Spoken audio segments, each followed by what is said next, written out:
নমস্কার, আমি সমীর চ্যাটার্জি।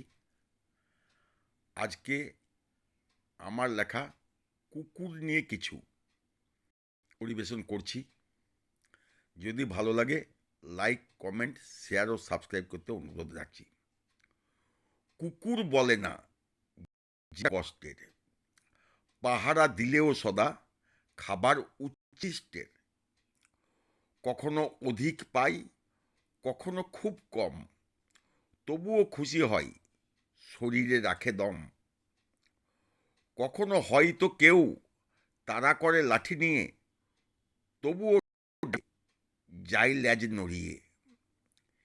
দিলেও ওদের গালি শোনে না কান দিয়ে, বিপদে পড়লে বাঁচাই লাফিয়ে। নিষ্ঠার, সততার মান পেতে বাইনা, নিজেদের কাজে তারা কখনো তো চাই না। তবুও অনেকে গালির ভাষা, কুকুর কেন রেখেছ, ওরা যে খারাপ নয়, ভেবে কি গো দেখেছ? নমস্কার।